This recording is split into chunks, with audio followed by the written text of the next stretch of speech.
ఇక తెలంగాణ వ్యాప్తంగా ఈడీ దాడులు చేపట్టింది. బీఆర్ఎస్ హయాంలో జరిగిన గొర్రెల స్కామ్ కేసులో ఈడీ దర్యాప్తు వేగవంతం చేసింది. హైదరాబాద్ లోని 10 ప్రాంతాల్లో ఏకకాలంలో దాడులు చేపట్టింది.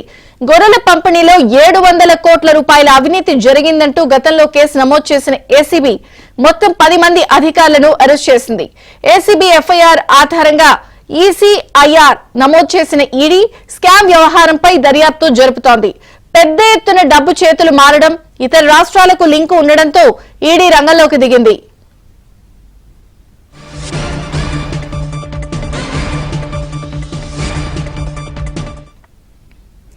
బీఆర్ఎస్ ప్రభుత్వ హయాంలో జరిగినటువంటి గొర్రెల స్కామ్ కి సంబంధించి సోదాలైతే కొనసాగుతున్నాయి. తెలంగాణ వ్యాప్తంగా ఈడీ దాడులకి సంబంధించి వివరాలను క్రైమ్ ప్రతినిధి శశి అందిస్తారు.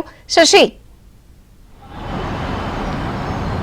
గొర్రెల స్కామ్ లో ఎన్ఫోర్స్మెంట్ డైరెక్టరేట్ దూకుడు పెంచింది. తెలంగాణ వ్యాప్తంగా సోదాలను ఏకకాలంలో నిర్వహిస్తుంది. సుమారుగా 10 ప్రాంతాల్లో, హైదరాబాద్, కరీంనగర్ తో పాటు 10 ప్రాంతాల్లో ఈ సోదాలు కంటిన్యూ అవుతున్నట్టుగా కూడా తెలుస్తుంది. ప్రధానంగా ఈ గొర్రెల స్కామ్ లో నిందితులు, కీలకమైన నిందితులు ఎవరైతే ఉన్నారో వారి ఇళ్లలో ప్రజెంట్ ఈ సోదాలు కొనసాగుతున్నట్టుగా మనకు అందుతున్నటువంటి సమాచారం.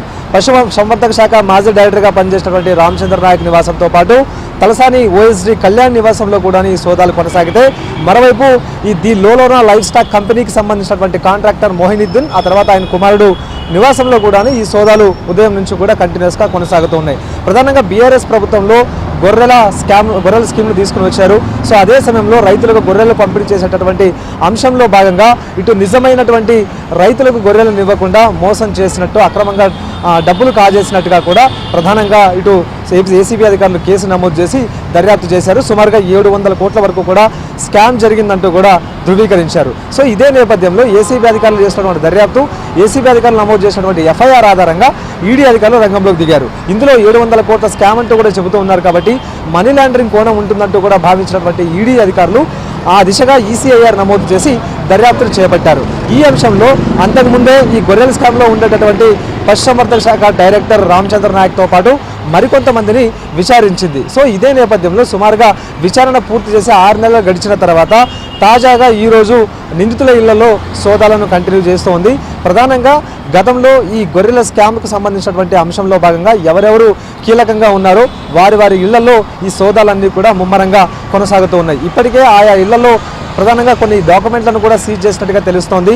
ఇదొక అంశం అయితే, ఈ మొత్తం 700 కోట్ల డబ్బులను కూడా మనీ లాండరింగ్ ద్వారా వివిధ ప్రాంతాలకు మళ్లించినట్టుగా ఈడీ వద్ద కొంత సమాచారం ఉన్నటువంటి నేపథ్యంలో అందుకు సంబంధించినటువంటి ఆధారాలు సేకరించేటటువంటి అంశంలో భాగంగానే ఈ సోదాలు కంటిన్యూ అవుతూ ఉన్నాయి. ప్రధానంగా ఈ గొర్రెల స్కామ్ వ్యవహారంలో కాంట్రాక్టర్ మోహినుద్దీన్ చాలా కీలకంగా వ్యవహరించారు. ప్రకాశం, గుంటూరు తదితర ప్రాంతాల్లో గొర్రెలను కొనుగోలు చేసి రైతులకు ఇవ్వాల్సినటువంటి డబ్బులను బినామీల ఖాతాల్లోకి మళ్లించారు. ఇలా 100 కోట్లు అవినీతికి పాల్పడ్డారు. సో ఇదే అంశంలో భాగంగానే ఈడీ అధికారులు సోదాలు నిర్వహిస్తూ ఉన్నారు.